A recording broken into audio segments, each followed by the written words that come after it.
Many Constant Worlds is the meta-disjointed journey through the Dark Tower series by Stephen King. I am Kat, she, her, and I have prepared nothing for this other than the script, so that's something. I'm Gianni, they, him, and I literally never prepare.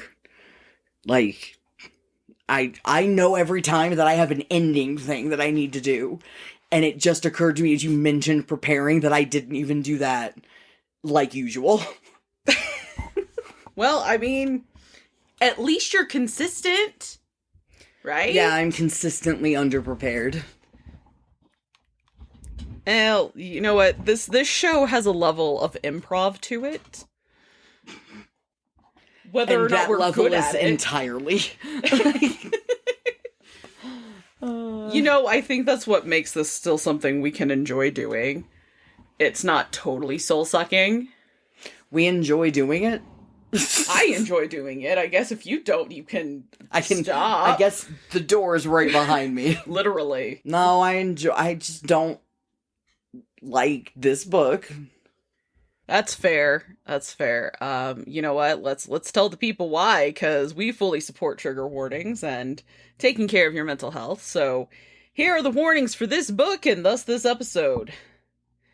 Rape, car accident, murder, animal cruelty, animal death, medical content, death, sexual violence, suicide, medical trauma, gun violence, grief, injury detail, death of a parent, sexual assault, child death, child abuse, terminal illness, blood, mental illness, fire, religious bigotry, pedophilia, chronic illness, misogyny, physical abuse, schizophrenia, psychosis, toxic relationship, racism, infidelity, racial slurs, bullying, alcohol, sexual harassment, stalking, sexual content, confinement, body horror, sexism, domestic abuse, war, homophobia, dementia, mass/school shootings, emotional abuse, and fatphobia.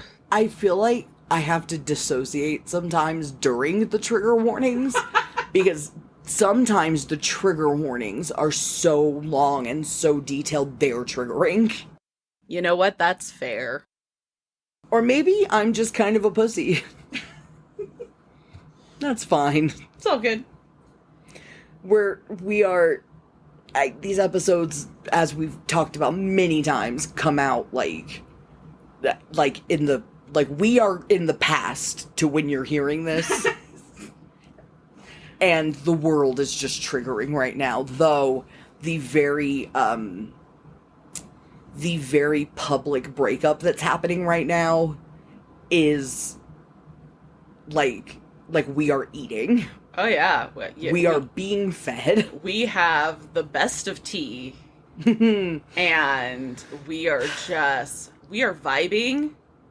And we're not taking sides because both sides suck. Yeah. We are just enjoying the show. Both our daddies are toxic, and we're just waiting until we turn 18 and we can move away to Canada to go to college. But it's still great to watch them get the divorce. It really is. So we're living for it. Yeah, we are eating, we are spilling tea, or what happens once tea is spilt upon you? How do people, I'm trying so hard to be hip, but I can't, somebody said, I think it was when I was at the library, somebody said something was groovy, and I'm like, that feels right. That actually feels like how I should be talking. I don't know. I don't know that groovy is quite right, but okay. I want it. Don't take it from me. Okay. You know what? Hey, if that is what brings you joy, fucking get it. It feels pretty groovy. Oh my god. You know what? I have a freaking trauma response to that word, I think. That's because you were raised by hippies. Not even that. It was I remember there's that song, that feelin' groovy song. I have no idea what the fuck you're talking about. I'm so sorry. I have to find it now. I'm sorry. This is why it's so triggering. Come on. You're gonna help me Share my misery. Is it like from the groovy era, or is it from the 90s when we were like trying to... It looks like it's possibly Simon and Garfunkel. Okay. Is this it? Simon and Garfunkel were like the least groovy people. Yeah, this is it. No. So, when I was in choir, we had to sing this song. And that, I think, is why I am traumatized by the word groovy. That's so funny. Cause don't Simon and Garfunkel do, parsley, sage, rosemary, and Scarborough thyme? Fair, yeah. Yes, Scarborough Fair. That's the kind of choir music we did. I wish we had done that. Yeah, no, we fucking had to sing this. I think it was like a practice. Like, we never performed this song, if I remember correctly. We might have, and I've just blocked it out. But, we had to sing that fucking song. No, every choir director I had thought that they were, like, directing, like... I don't even know how to put it. Like the Mormon Tabernacle Choir, like a famous fucking, not like 20 girls and one boy, not like other choirs. Yeah. They absolutely thought that it was Glee. Oh God. Mr. Wetterstrom, if you're out there, fuck you. You gave me such a complex. But thank you for listening to our podcast. Fucking good reason. No, get out of here. I don't want you here. You're not allowed to be here. You hurt me. You are not a lobster. You are not a lobster, Mr. Wetterstrom. Fuck you.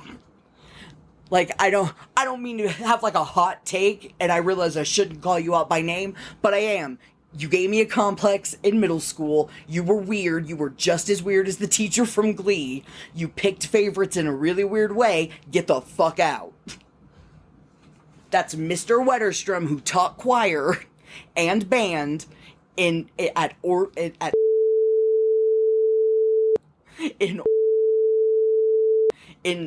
early 2000s.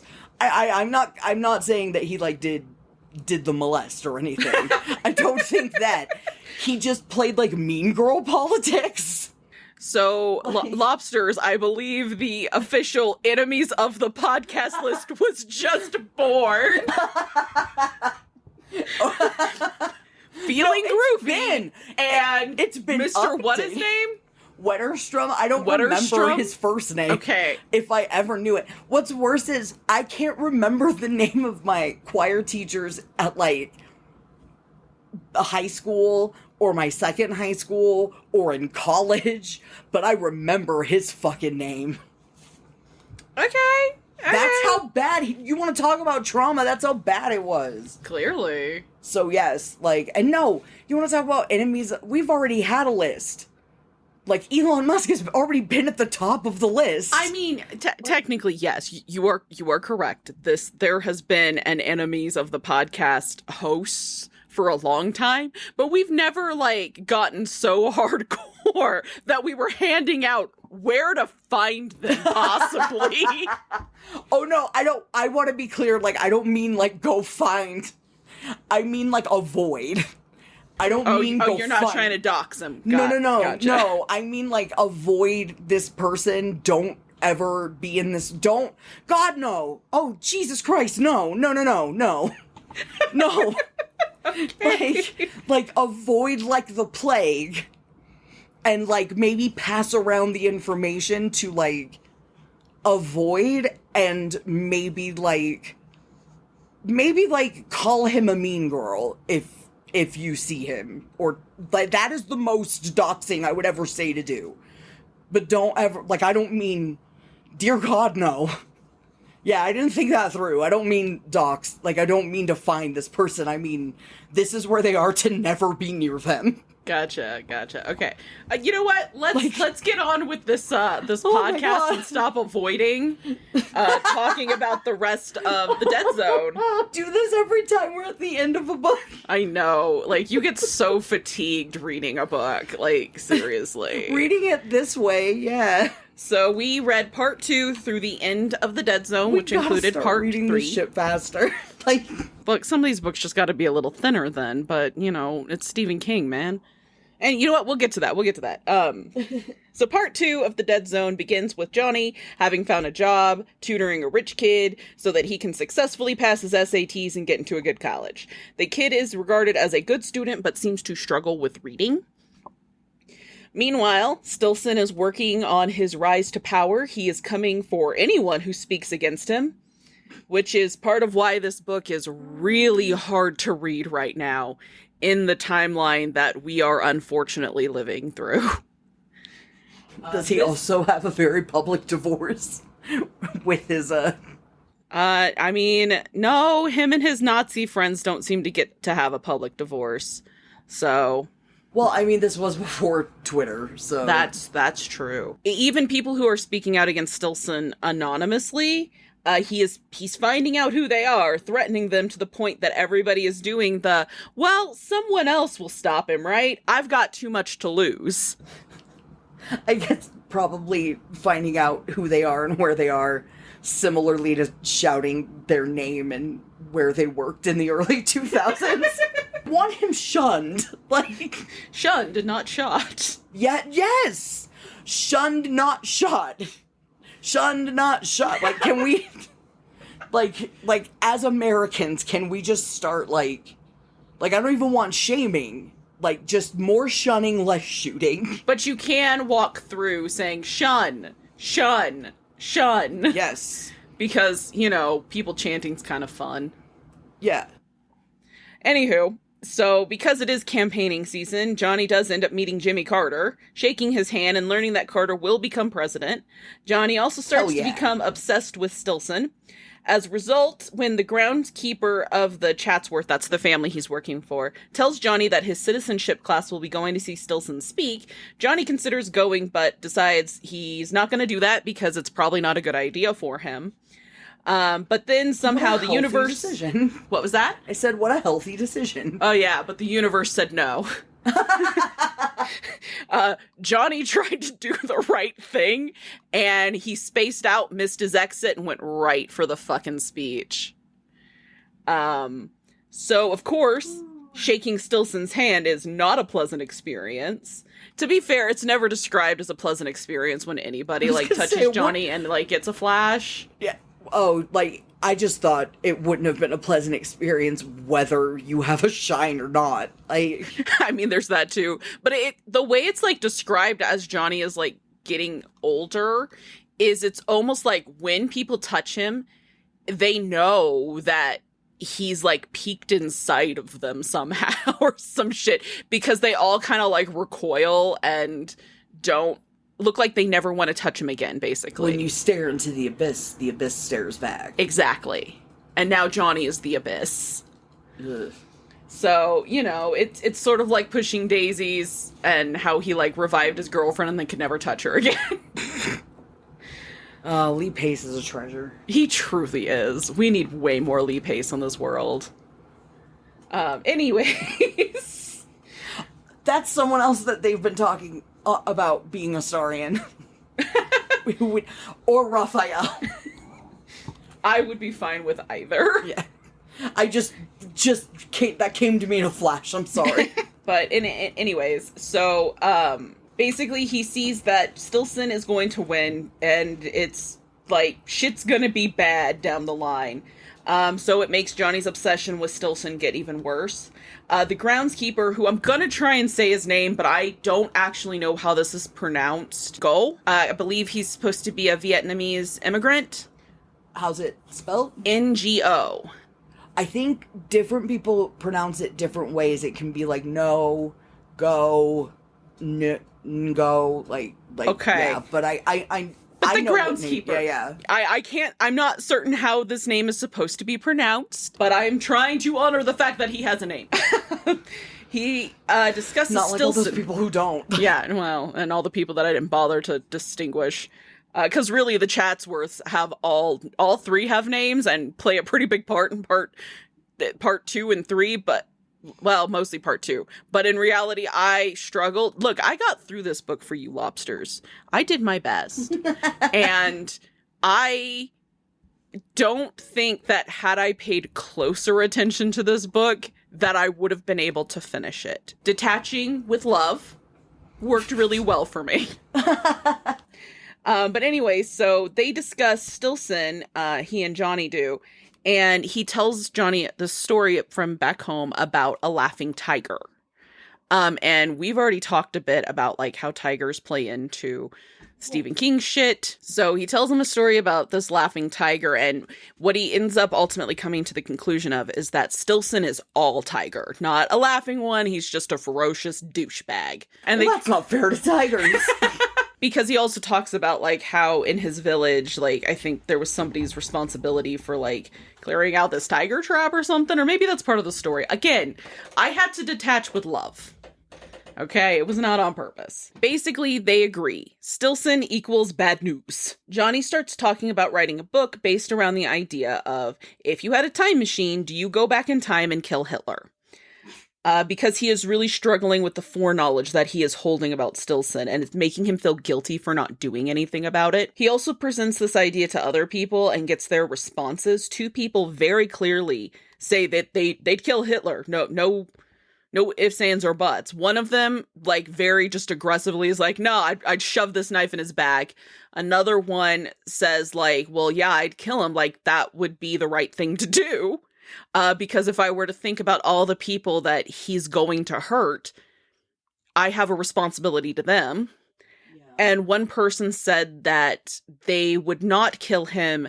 They would instead try and change things from within the system. And those are the only responses we get to, like, hear about throughout the book, which I think is a really interesting, like, spectrum, where we have one person who's not even, like, no second thought, we're just doing it at the far end. The person in the middle who is, like, I think being fairly, like, thoughtful about it. Yeah.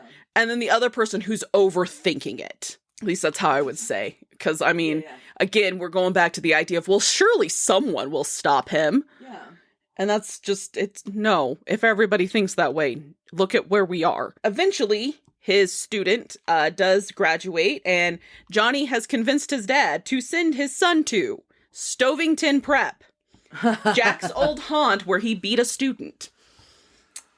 Whew. Yeah. So glad we already did that one, because otherwise we'd be on our way there. Yeah.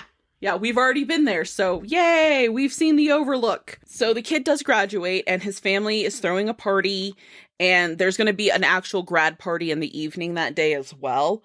And while at the lawn party, this is where the kid ends up, like, hugging Johnny, and Johnny gets a flash. And he basically starts babbling, telling the kid, like, you cannot go there, don't go. I think the place is called Kathy's. You can't go to Kathy's, don't go to Kathy's. What is Kathy's? Because he doesn't know what it is.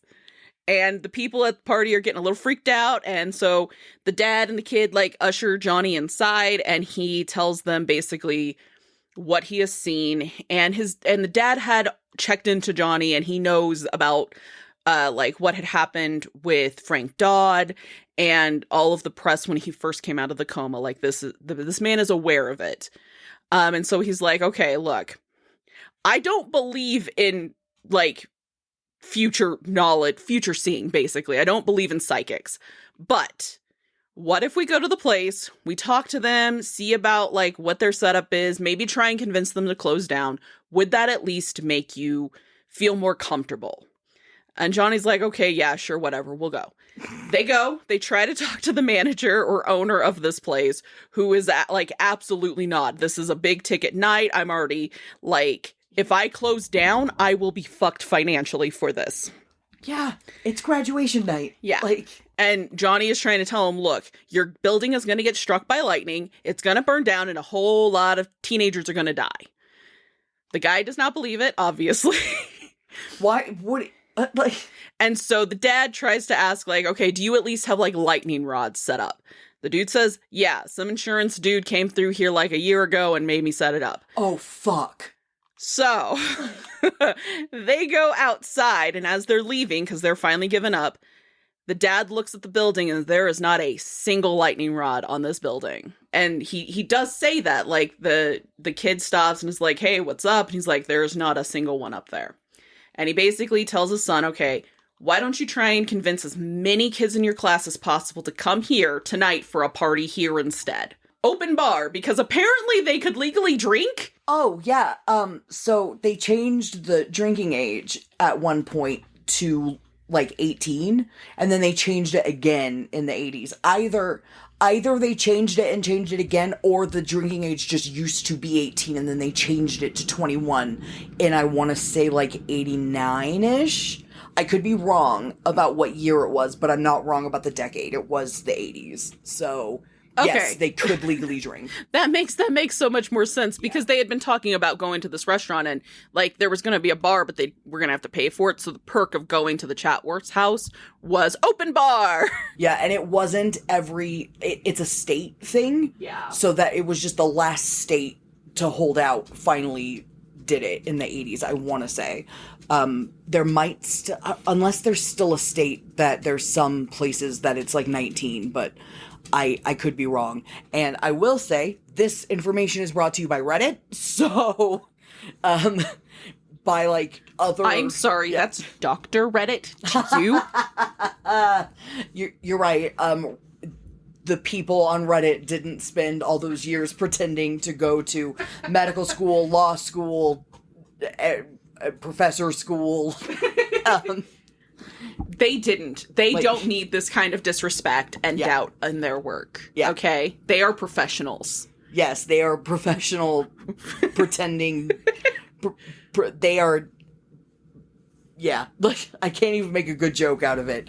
But just to be clear, I'm pretty sure it is Reddit where I got that information from. So. Fair enough. And I spend so much time scrolling Reddit when I'm dying, so... This is set in New Hampshire, for what it's worth, so, you know... Anyways, or at least this part is set in New Hampshire. Johnny, like every other Stephen King character, is from Maine. I didn't even question it. Especially that it's New Hampshire. Yeah. Like, I didn't think it was the West Coast. I didn't think Johnny was from California. But anyway, so the kid gets as many students as possible that will come to his house instead, which is not all of them. Some of the people still go up to the restaurant. And it gets struck by lightning and burns down, and a whole bunch of people die. That kid would have been in there, him and his girlfriend, who was, like, flipping the fuck out at the lawn party, and, like, she passes out from the stress of it, of hearing, like, Johnny's, like, premonition.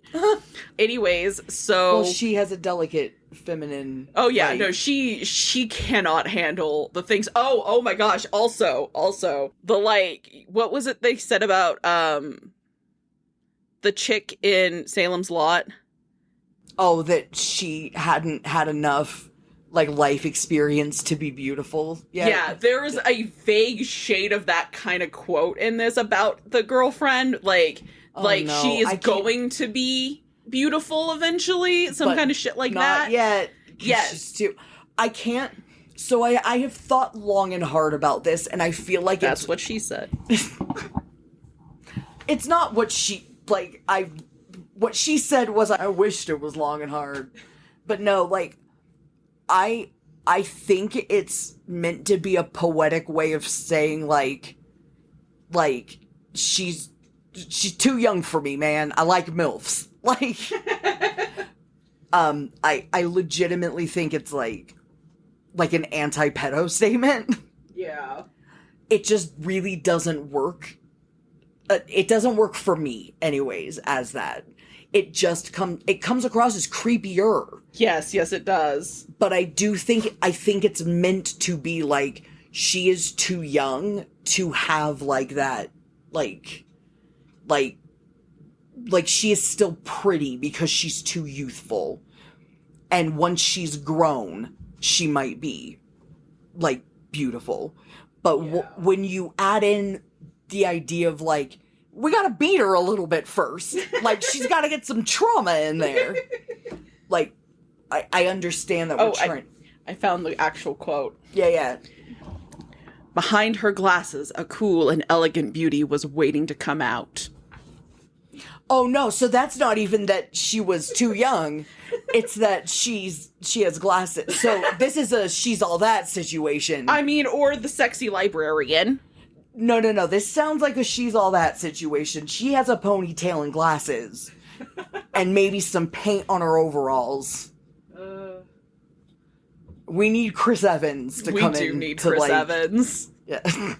We needed Chris Evans to come in before, so... We're holding out for a hero. I'm sorry, no, I flashed on him seeing Janie's Got a Gun. God, that's such a good movie. I've seen that movie more times than I've seen actual She's All That. As it should be. We're talking about not another teen movie. I've never watched She's All That. And you've never watched it? I've never watched that, no. Okay. Okay. Okay. We got other shit to do tonight, so I can't force that upon you. Anywho, so girlfriend freaks out. Either way, the place does actually burn down, and his girlfriend freaks out again. And when she freaks out, we get a straight up call out to Carrie, because Carrie exists within Stephen King's world. Yeah, of course. Of course. Like, she is shrieking, and she's like, no, Johnny's the one that set it on fire with his mind, like that girl in Carrie. And basically the dad, like, tells her to shut up, because he is reeling from the fact that his son could have died, and he did not believe Johnny. Like, he took measures, but it was to make Johnny feel more comfortable, but he fully did not expect to hear the news that night that the restaurant had burned down, and like some people like died like in there because they were stuck in there, and there were a bunch of people that were sent to like the ICU, which sounds very similar to what happens in It, doesn't it? Which part? When there's the fire, and it's the scene with the crossover with the guy from The Shining, with the chef from The Shining. Oh shit, yeah, you're right. There's the fire, and people get stuck. Trapped and they can't get out. Yeah. Oh shit, that's interesting. I hadn't realized that, but yeah. Yeah, so I have thoughts about this, and I think the call out to Carrie existing as a book in this world points to the way that this is working. Okay. I've been trying very hard to wait until we actually get to the later Dark Tower books to talk about it, but we'll be 70. Yeah, probably. And it's that these stories and these books and these like this stuff this universe isn't taking place in the same universe. Like, that's the meta in the meta disjointed, like, story that we're talking about. It's, like, when we joke that it's all the same story, it's because it is. Yeah. Ka is a wheel. Well, not even that Ka is a wheel, like, because when we say Ka is a wheel, it's that Roland does the same thing that Stephen did, and then Stephen did the same thing that Arthur the Eld did, or Arthur of Eld, or whatever, Arthur the White did. That's what Ka is a wheel means, right? Yeah. Ka is a wheel that turns within the same universe. But what I'm talking about is that same wheel is also turning and telling the same story in our universe. Yeah. So we have the same wheel of Ka happening. It's the same story always. The same shit is happening. And if you go through a wormhole to Midworld, you'll find another restaurant or another, club or whatever where a fire happens and it's locked and a bunch of teenagers or a bunch of revelers are locked in and burned and died because the story keeps happening, because it's part of the larger story, which is linchpinned by Roland's journey to the Dark Tower. It's all linchpinned by the Dark Tower. Like, that's what's happening, right? Yeah. It's all the same story, but it's happening in different universes, kind of simultaneously. Yeah. So, Carrie is a book, but the story of Carrie happened and she set a bunch of teenagers on fire in her story because it's an event that happens and has to happen. And it happens in her world, right? Yeah. And so it just keeps, like, it almost reminds me of, like, the Loki show, where, like, you have, like, the events that have to happen and the events that can get trimmed or whatever. Yeah. I don't know, I never watched season 2, I'll be honest. Like, I started season 2 and I was just very sick of... I just didn't end up watching all of season 2, okay? We don't have Disney Plus anymore. I couldn't watch all of it, but I watched the ever-loving fuck out of season 1, and it's the same, like, concept. Yeah. It's a really common concept for the, like, multiverse theory. Yeah. It's just that Stephen King is doing it in the 70s. But this book, and the more that you talk about it, and the fact that Carrie is a book in it. Yeah. Already... that, like, the fact that in the 7th Dark Tower book, like, it's such a big deal, like... Well, and Carrie is a book in this universe, but Stovington is a legitimate place in this universe of the Dead Zone. Yeah. But I don't know that Jack Torrance is in this version of... I don't know if he's in this world, but Stovington, his previous job is... Which makes sense with actual, like, scientific, like, if you look at what multiverse theory is, like, if you really, and I say that like I understand it fully, and I do not. I am not a scientist, I'm not, but if you think about what a multiverse would really mean, not a Marvel version, not... don't get me started on Endgame. Like, but if you really think about what a multiverse would mean, there are infinite universes. There would have to be. There's a universe where you and I decided not to record this tonight. There's a universe where you and I decided to record this in the living room, or in the dining room, or where you and I decided to record this, but we left Rocket in the living room, where every tiny itty-bitty detail is different, because every decision would create a new universe. So there is of course there's a universe where, like, Carrie exists in the same world as Stovington Prep, but Jack Torrance isn't real. Like, because Jack Torrance isn't real in that universe. That makes perfect sense with an infinite number of universes, which is what it feels like is laid out, and why I absolutely adore this, because I am obsessed with quantum, like, theory or quantum mechanics. I will say, Dean Koontz tried to do this with a book called From the Corner of His Eye, and did not do it as well. It was my first foray into it as a teenager. And I only say he didn't do it as well because, as far as I know, that's the only book he did it with. And while I love Dean Koontz, he continues to just be Stephen King light. So... Fair enough. I mean, I again, love you, Dean Koontz, but not beating the allegations. Like... I think the other layer to this, too, that's interesting is when we do factor in it, because the reason we read this was because Beverly references Frank Dodd. Yeah. So Frank Dodd exists in at least the Losers universe as well.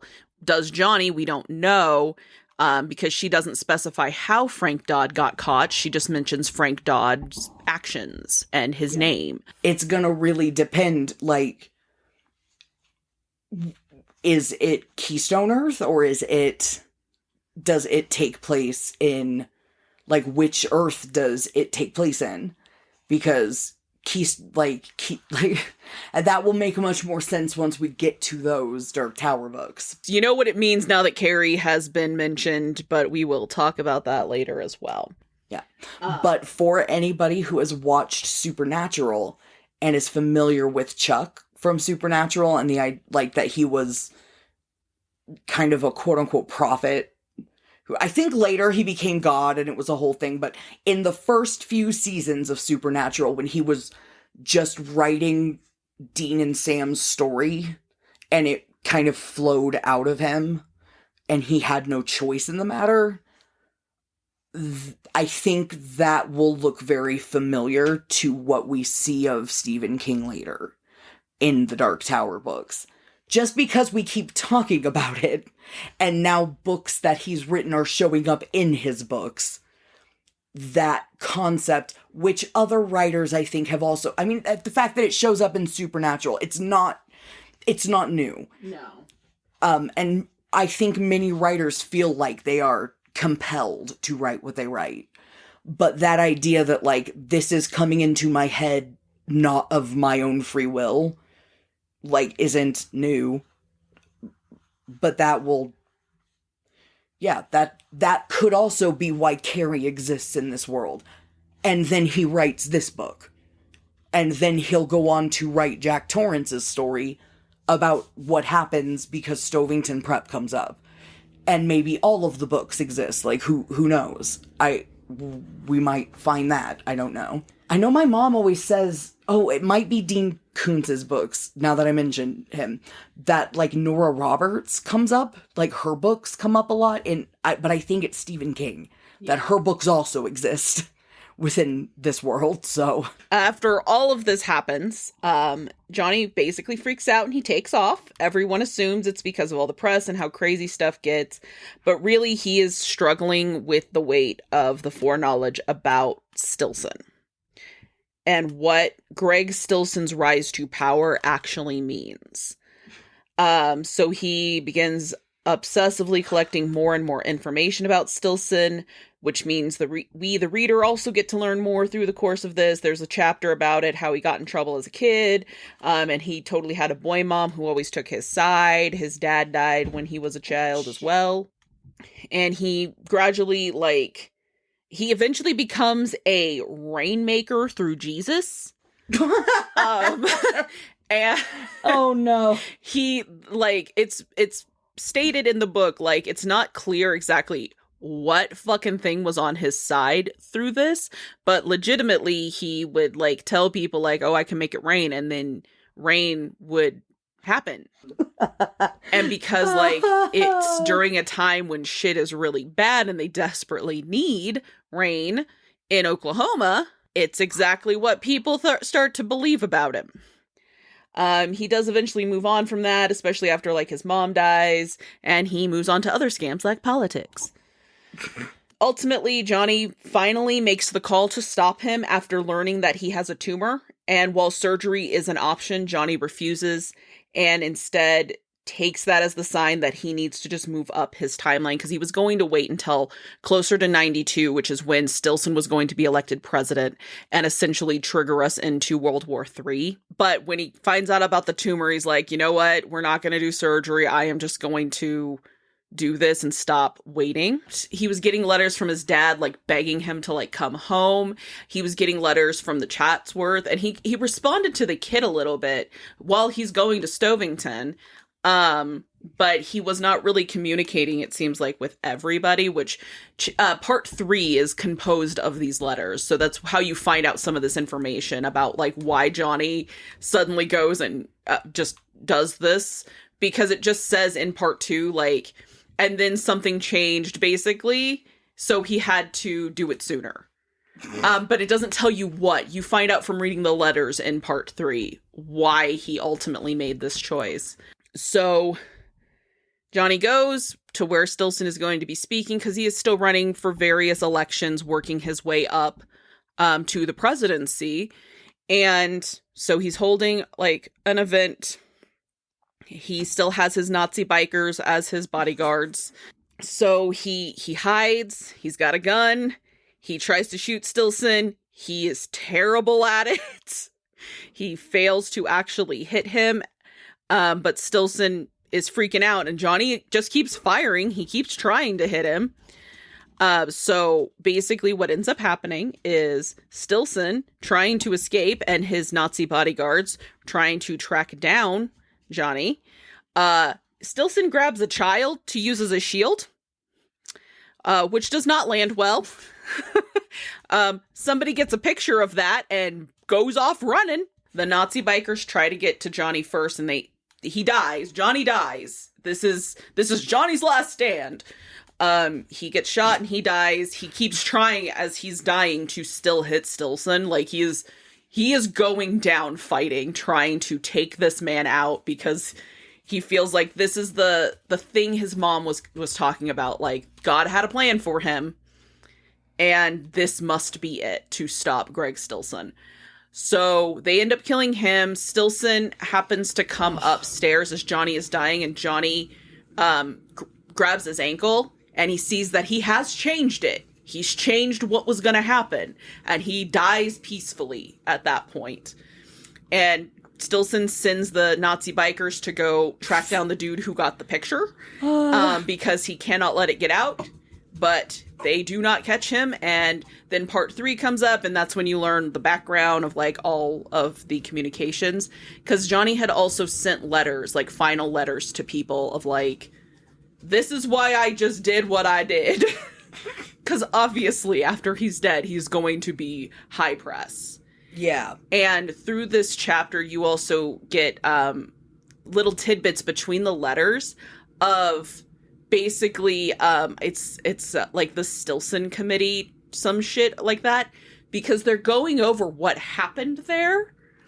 And you basically find out that Stillson's career is toasted because of the photos of him trying to use a child to stave off bullets coming for him. Yeah. Because that really should, like, there's so many things that should end a political career. Yeah. And you know what? In this case, it did. That's what makes it fiction. Because while Johnny did not kill Greg Stillson, he did stop him, did what he needed to do. He stopped World War III in his universe. I guess that's cool. Yeah, I mean, it sucks that everybody else said someone else would stop him, and it cost another person their life. Especially after he got shit on all through his life, honestly through his whole life, because, like, the falling on the ice, which apparently gave him the start of his, like, second sight, or his ability to contain a shine, to whatever that did. That, the car accident, and then basically losing out on everything that, like, the life he thought he was going to have. Instead, he had to compromise, and I think he was, like, supposed to be barely 30 when he dies. But I can't remember exactly. Because, again, I did not read this that closely. I couldn't. If you could go back in time and had the ability to kill Hitler, what would you do? What would be your... We cannot pose... That feels like Chekhov's hypothetical. You can't pose it, and then we don't answer it. I mean, I would probably kill him. I think that if I am in the position that I would be able to, regardless of whether or not I'm about to get caught and get killed by a bunch of Nazis, probably, yeah, I'd kill Hitler. Yeah. I don't think I could handle the idea of thousands upon thousands of people dying when I could fix that. Yeah. And, you know, especially because, like, the Nazis refused to die the fuck out. Yeah. Yeah. Burn them all. Okay, Daenerys. Okay, go off. If I had dragons, I think you make him a martyr if you kill just him. And I think that's the problem. That's fair. And once you create a martyr, now it's an even stronger movement that's harder to die. Yeah. Because by the end of that, when he's in his bunker and paranoid out of his mind because he's been getting shots of meth and lots of other shit in his ass, like not like boofing in his ass, but like shots, like needle shots in his ass for years at this point. Well, he didn't want meth mouth. He probably had meth, like, I don't fucking know, but like, Well, I mean, yeah, he Like, probably did. I was just also, making a like, joke that he's getting meth butt. He's not probably. getting pounded in the ass by any tinglers. No. He's not allowed. No, he's not. He doesn't get that joy. No. I was about to make a joke like, no, not him or Wetterstrom. But I don't want to put the two of them in the same, like Mr. Wetterstrom was a jerk, but he was not on Hitler level of a jerk. I'm just mad because he never gave me solos and he was really mean to me. Like, that's fair. I was a kid with ADD and it was just bad. Like, it was a bad combo. Like, anyways.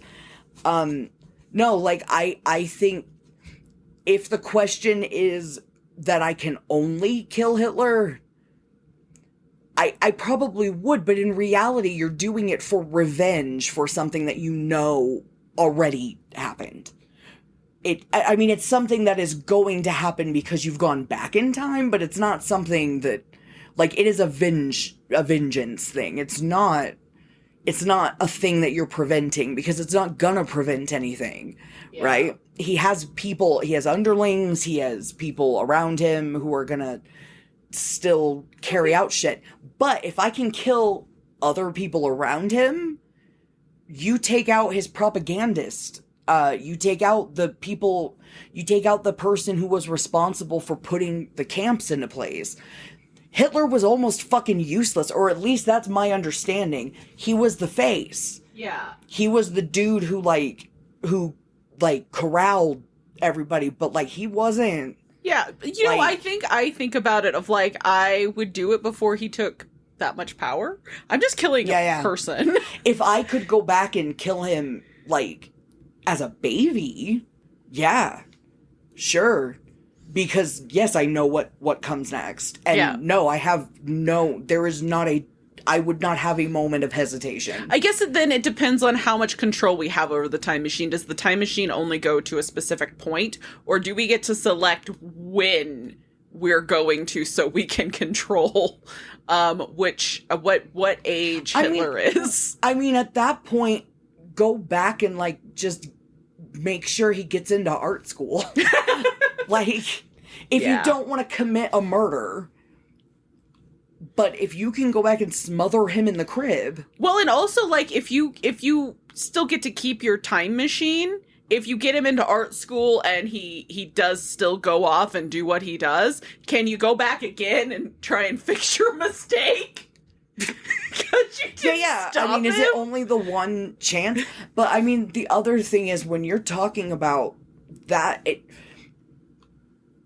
it wasn't just him. Yeah. Like, it was an entire movement of, like, so much had to happen. Like, so no. Like, that's why the Nazis won't die out now. Yes, exactly. Yeah. Because they're still fucking going. And imagine if he had been killed. Yeah. How much stronger that shit would be.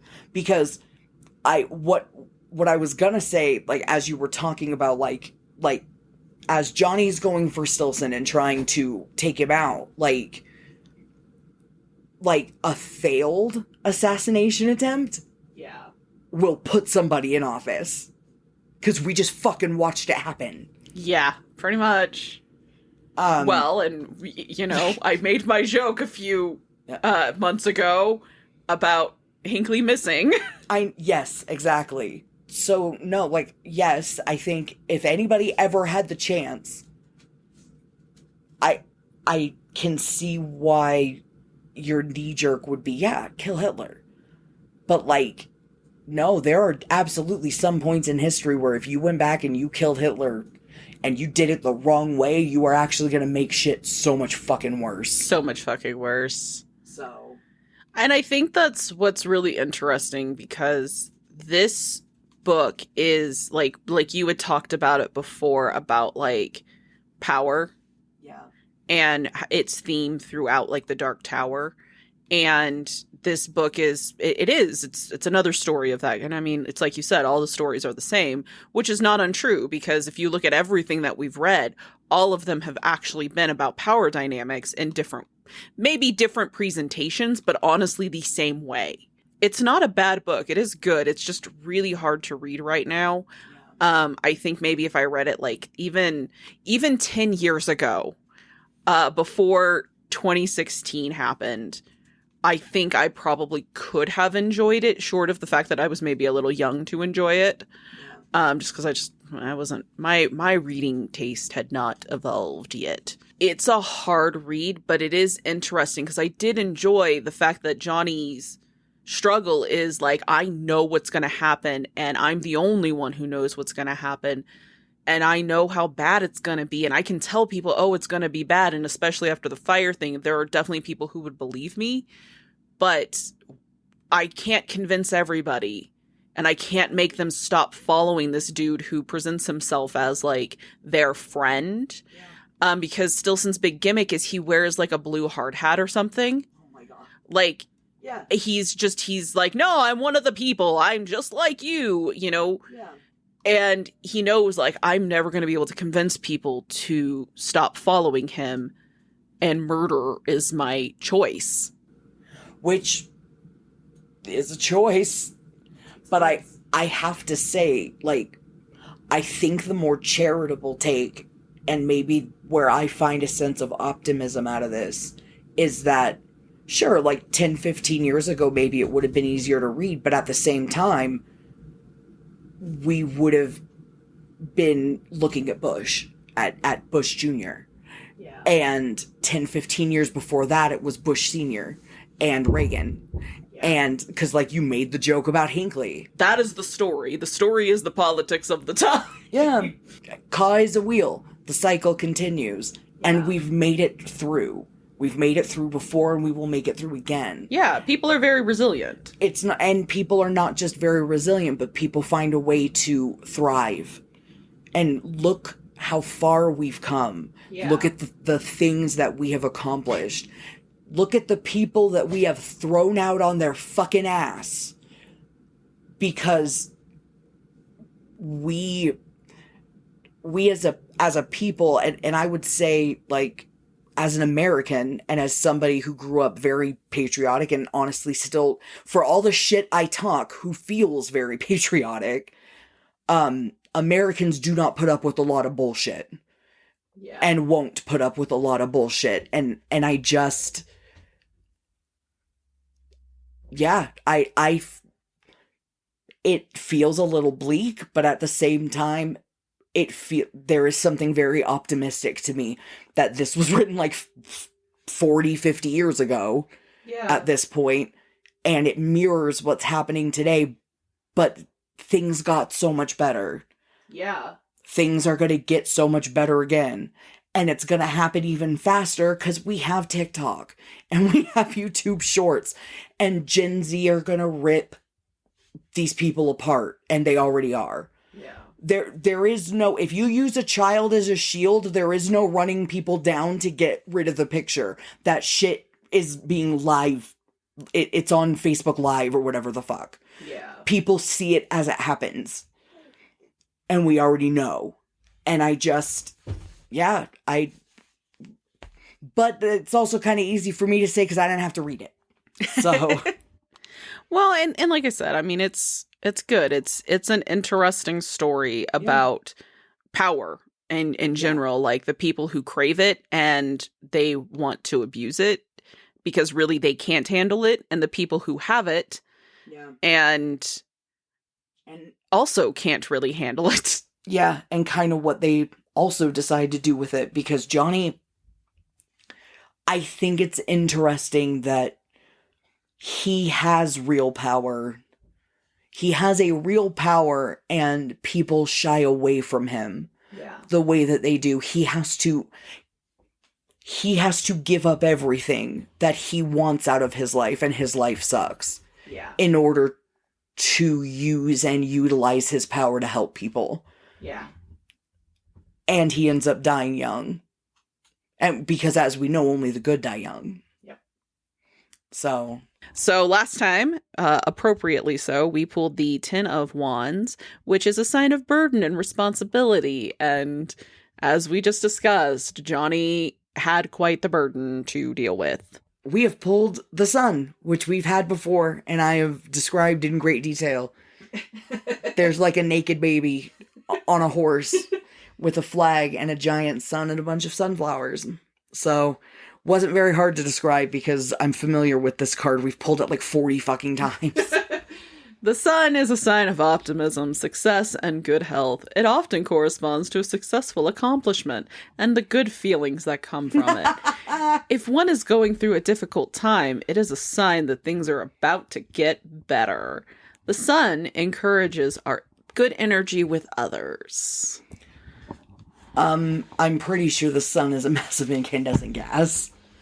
A giant nuclear furnace. Where hydrogen is built into helium at a temperature of millions of degrees. The sun is hot. The sun is not a place where we could live. So next time we're going to read Carrie. We are going to read all of Carrie. So start to finish, because Carrie, like, it's in books that are like almost 300 pages long, sometimes a little over, but the font is gigantic. So I don't think it, like, back then was ever really quite that long. So yeah, we're going to read all of Carrie next episode. And yeah, that's what's going to happen. So do you have that thing you didn't plan? The sun is a massive incandescent gas, a gigantic nuclear furnace. I see. That's not telling people about anything. Well, that's another world. Is it now? Okay. Yeah, I mean, it's not one where they could live, but that's in the song. It tells you it's not a place where you can live, but you can find it. I mean, it's not a place where we can live. Maybe there's a world where sun people can live. Well, and I mean, there are many other worlds. Maybe if you go forth, you could find one where you could live on the sun. And maybe they'll be constant. Yeah, maybe. Okay, bye.